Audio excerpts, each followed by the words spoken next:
right, so section 5.1, guys, is on integer exponents and scientific notation. So we've talked about exponents before, so we're going to do a quick review of exponents, and then we're going to do our scientific notation. There's pencils behind you. All right, so it says x squared raised to the fourth. So if you have x squared raised to the fourth, what is that going to be? Do you guys remember? Is it going to be x to the power of 6? No, not x to the sixth. X to the 8th? X to the eighth. Hey, AJ, there's one coming your way. Okay, well, there's one under your desk now. All right, so it's going to be x to the eighth. So remember, we wrote it out in expanded form as x squared times itself 4 times. And then we said, oh, well, that's just x times another x times x times another x times x for a total of x to the eighth. Now, that is very time consuming. We don't always want to write that. So we know when we have x to the 50th raised to the 4 that that's going to be x to the 200, right? We're not going to write out 200 x's. Do we agree? Don't do that. Okay, so when things are on the outside like that, we multiply our exponents, boys. All right, so how about the next one? So I have x cubed raised to the 4th. So how about the x cubed raised to the 4th? What is that going to be? X to the 12th. And then I have y to the 8th. All over x to the 5th, y to the 7th. Ryan? All right, so I'm going to have x to the 12th on top, and I have x to the 5th on the bottom. Do you guys remember talking about that? So imagine having 1, 2, 3, 4, 5, 6, 12 x's on top and 5 on the bottom. We're left with 7 on the top. Exactly, we would be left with x to the 7th on the top. Do you guys remember that? So we're going to have x to the 7th. How about the y's? And where will it be left? On the top, right? And then we have nothing on the bottom, so what would be on the bottom? The number 1, right? So our final answer is x to the 7th, y would be the final answer. All right, the next one. What if I have a number raised to a negative exponent? So what's the trick? If I have a number, 1/4, raised to a negative exponent, remember I can flip the base? Do you remember? What's it going to be? 4 over 1. 4 over 1 raised to the positive 2. So Xavier, what do we get? 16, exactly. So we can flip, take the reciprocal of the base, and raise it to the positive power. So we did reciprocal here. Positive exponent. All right, so if we have something like the next one, all of that stuff raised to the negative 2, the easiest thing to do is take the reciprocal of the base. So the reciprocal of the base, well, what happens? Everything that was on the bottom goes to the top. Everything that was on the top goes to the bottom. And we raise it to the positive 2, right? So this one's now positive. Okay, is this all coming back to you? Were you here for this part? I don't think you were. So I was like, what? She transferred after this. All right, so we're going to have x squared y over 2xy to the 4th. I personally like to simplify before I bring the 2 in.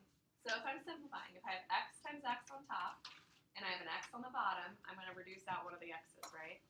So 2 x's on top, 1 on bottom, leaves you with 1 on top. The y's, I have 1 on top, I have 4 on bottom. So if I had 1 y on top and 4 on the bottom, 1 cancels on the top and bottom. You're left with y3. I have y cubed, yep. And then I also have a 2, right? The 2 stays right where it is. And I'm raising that to the 2. So I'm squaring every single item. Will, how about you move today? You're going to move right in between the girls, right there. All right. All right, so we're going to have x squared. And then 2 squared is 4. And then y cubed squared, what's y cubed and then squared? Y to the... y6. Exactly. That's our answer.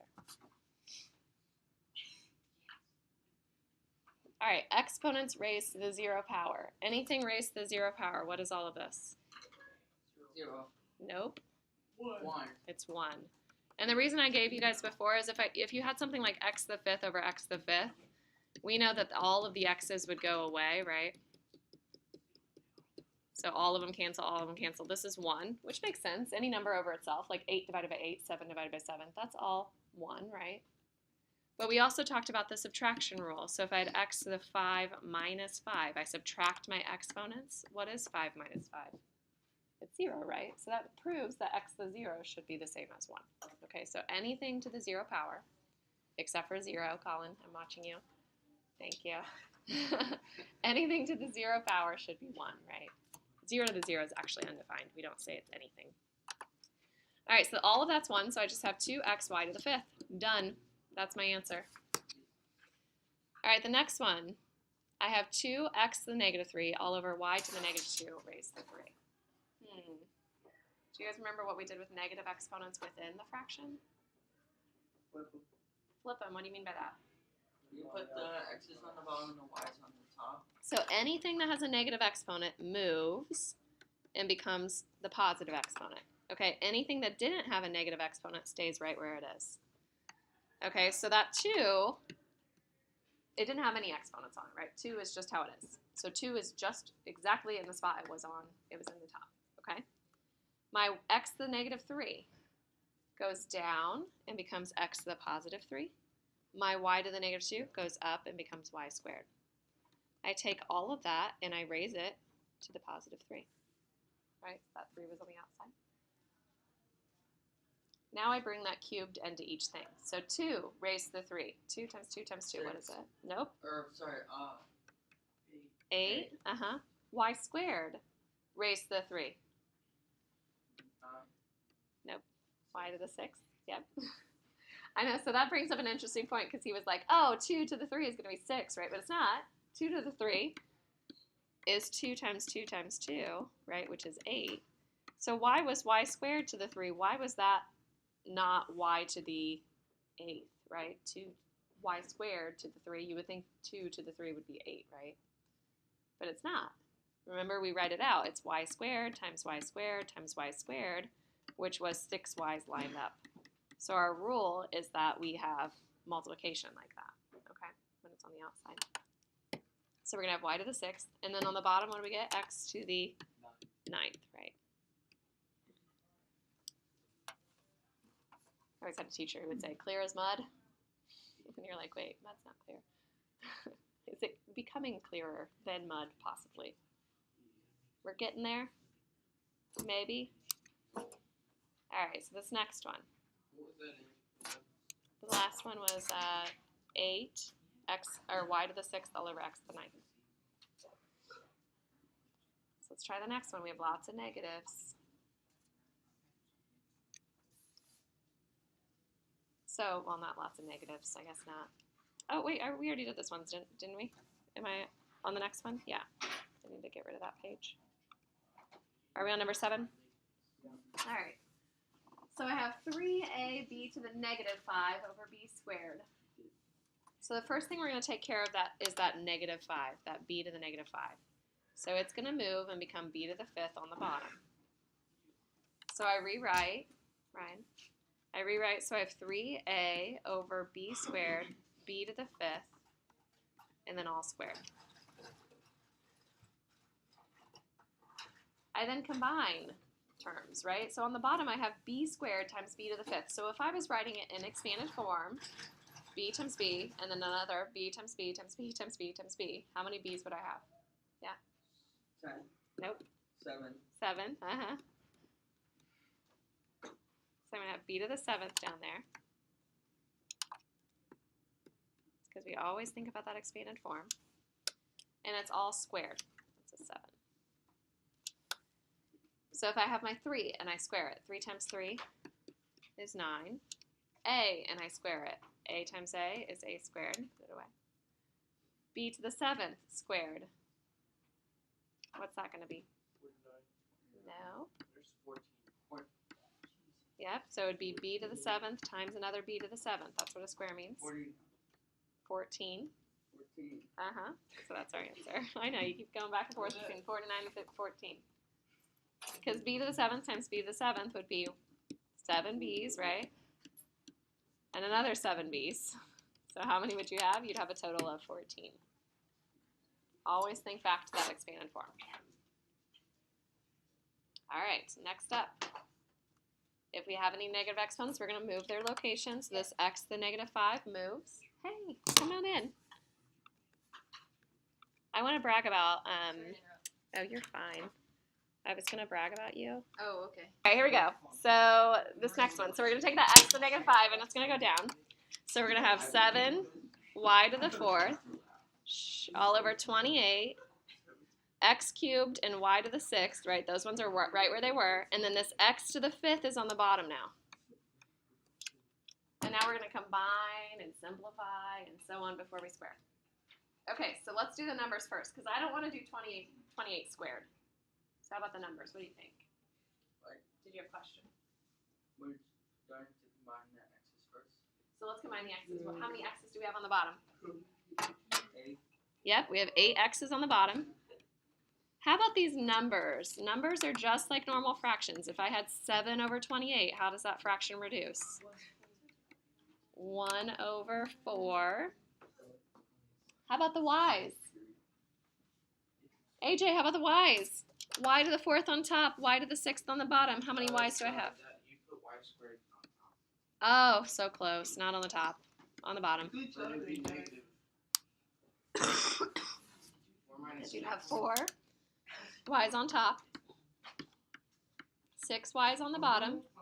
So we cancel 4, we're left with 2 on the bottom. You could do the subtraction. You could say 4 minus 6 is negative 2, and then it always goes on the top. But then you would move it to the bottom as y squared, right? So if you do the subtraction rule, every time it goes on the top. All right, and then square everything. So 1 squared is still 1, not 2. A lot of people will write 2 there. 1 times 1 is 1. 4 times 4 is 16. X to the 8th squared. So what is x to the 8th times another x to the 8th? How many x's would I have? 16. Yep. And y squared squared. So y squared times y squared is y to the 4th. We got it. That's our answer. Are we getting there? One more. All right, so this one. So let's deal with the inside stuff first. So let's move those negative exponents. So I'm still going to have my 6, I'm still going to have the 12, I'm still going to have x to the 6th and y to the 7th. But I'm moving my x to the negative 5 down as x to the positive 5, and I'm moving my y to the negative 3 down as y to the 3. And then I have everything raised to the negative 3 still. So I'm going to simplify as much as possible on the inside. So Peter, 6 over 12, what do I write?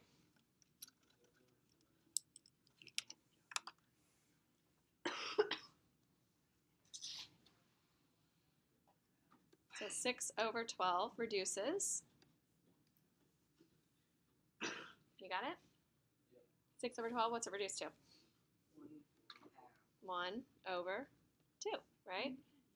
How about the y's? How many y's do I have? So Tessa, or let's do x's. X to the 6th, x to the 5th. I have x to the, how many would be lined up?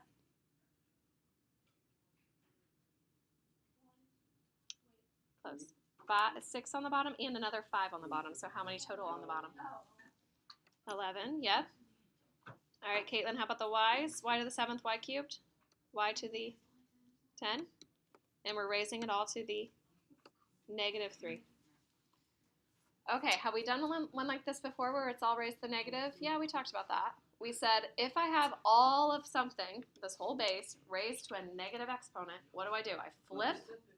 I take the reciprocal. I flip the whole base. So when I flip this whole base, everything on the bottom goes to the top, everything on the top goes to the bottom, and I raise it to the positive 3, right? So I took the reciprocal of the base, I raised it to a positive. So Maya, what's 2 times 2 times 2? 8. All right, Isabella, x to the 11th, raise to the 3. X to the 11, and then raise the 3. How many x's would I have? Yeah, sorry, I'm calling you out. You weren't here before, were you? Any guesses? Yeah, that is exactly right. All right, y to the, Will, y to the,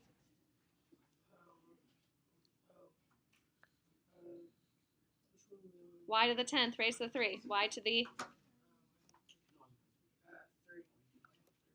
30. Yep, y to the 30, and that's our answer. All right, is this kind of reminding you of stuff? Are you remembering this kind of? We're going to do some more practice. We can do some whiteboards in a little bit. All right, so one thing we haven't talked about before is signs of notation. All right, so have you talked about scientific notation in your science classes before? Maybe. We use it all the time in science. Probably not in like biology very much, but in chemistry all the time. Shh, guys, Max. All right, so scientific notation is a method of writing numbers using powers of 10. And we use this when we talk about really, really huge numbers, like the weight of a planet, and really, really, really, really tiny numbers, like the weight of an atom, okay? So if I have something really big or really small, I use scientific notation. So the way we write it is A times 10 to the n, where A is a number smaller than 10 and greater than or equal to 1.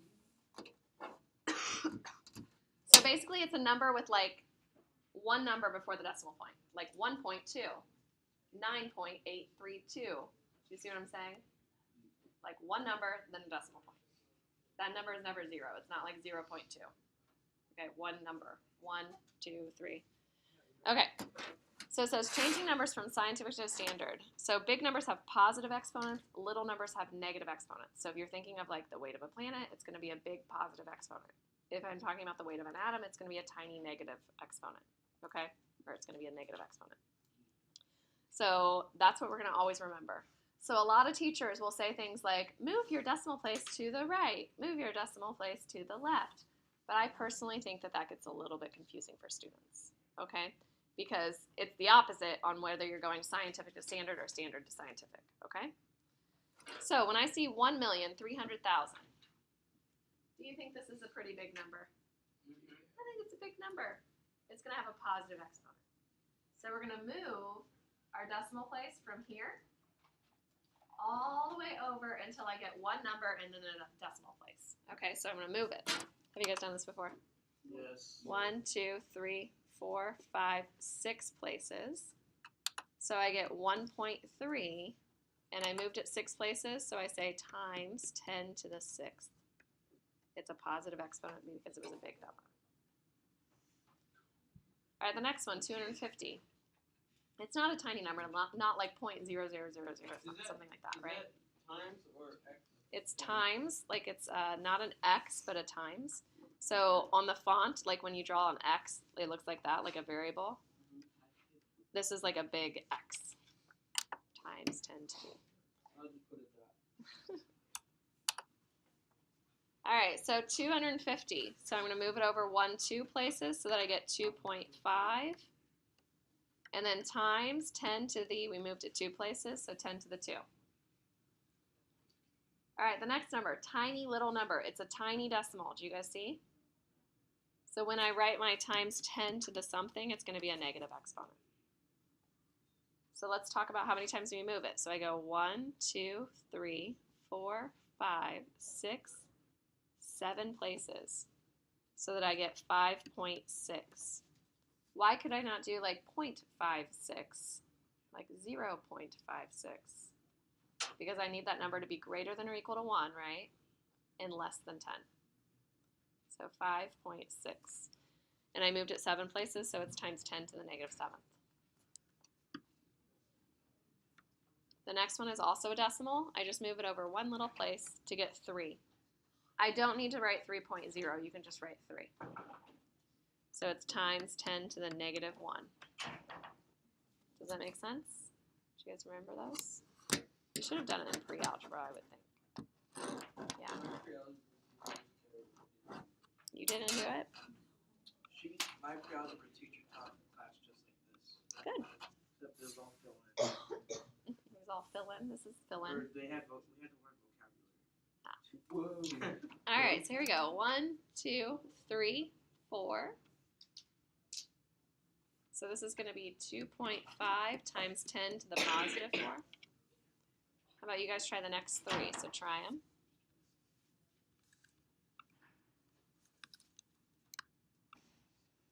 Who thinks they got number 6? Maya, what'd you get?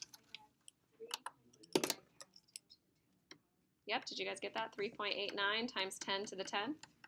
Did you guys all get that? Yep. So let's count. 1, 2, 3, 4, 5, 6, 7, 8, 9, and it needs to go after that 3, so it's 3.89, so 10.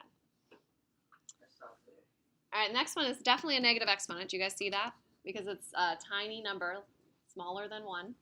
So I'm going to go 1, 2, 3, 4, 5, 6, 7, 8, 9, 10. Did you guys have 10 there as well? So now it's 4.5 times 10 to the negative 10. It's a tiny little number, negative exponent. Paying attention, Sarkis? You look like you're up to no good. Never. All right, what's this next one then? 6.89 times 10 to the -1. Oh, I did times 10. I forgot my 10, didn't I? So times 10 to the -1. You just have to move it over one spot so that that decimal is where it needs to be, between 1 and 10. Can't be 10, could be 1. All right, so scientific notation. So why do we do this? Because it makes multiplying and dividing with really large numbers much easier. We don't have to like count the number of zeros and so on. So if I have 3 times 10 to the second times 2 times 10 to the fourth, when I multiply numbers, like if I told you 2 times 3 times 5, right? A lot of times what I do in my head is I find the ones that make 10, 2 times 5, and I do 10 times 3. Do you guys do that in your head when you're multiplying numbers? Or do you do 2 times 3 is 6, 6 times 5 is 30? I usually look for things that make 10. So like 2 times 3 times 5 times 8. I'd be like, okay, this is 10, and this is 24. 24 times 10 is 240. Like I try to move things around in my head. That's what we do with scientific notation with multiplication. So what I'm really thinking is, oh, I have 3 times 2, and then I have my 10 squared times my 10 to the fourth. Well, what's 3 times 2? 6. What is the 10 squared times 10 to the fourth? 10 to the... Nope. Think about x's. If I had x squared times x to the fourth, it'd be 10 to the 6, right? Notice how I did not write 100 to the 6. That's one thing a lot of people do. It's just like if you had x squared times x to the fourth. I moved things around. It was here and here. So I just rearranged my terms. Because with multiplication, you can move things around. You don't have to do it in the exact order that they were in. It's commutative. Do you remember that word? Commutative property. Move it. All right, so if I do 1.4 times 2, well, what is 1.4 times 2? Double 1.4. 2.8, we got that. All right, what about the number, or the ones with the powers? 10 to the, it was 10 to the -2 and 10 to the fourth. 10 to the second, right? You add your exponents. Or you could think of it as 10 to the fourth times 10 to the -2 becomes 10 to the fourth over 10 squared, right? Just like x is, x to the fourth over x squared is x squared, right? Same idea.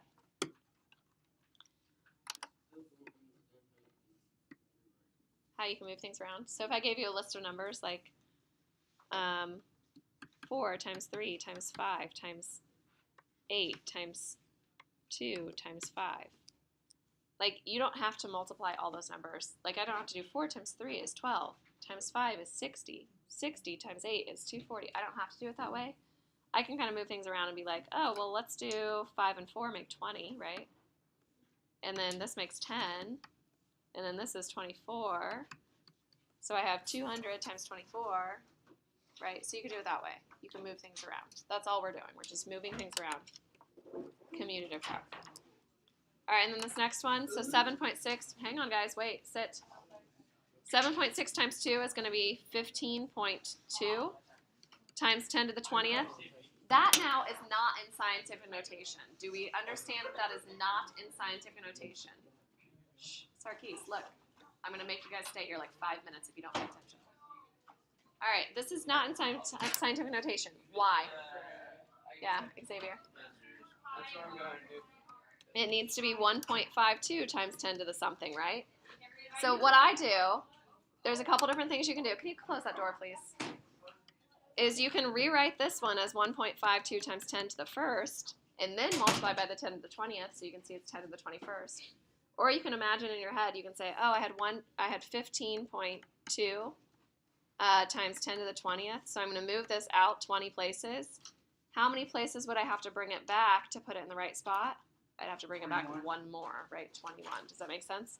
So it's going to be times 10 to the 21. And you guys do have ones like that on your homework. So let me pass out your homework.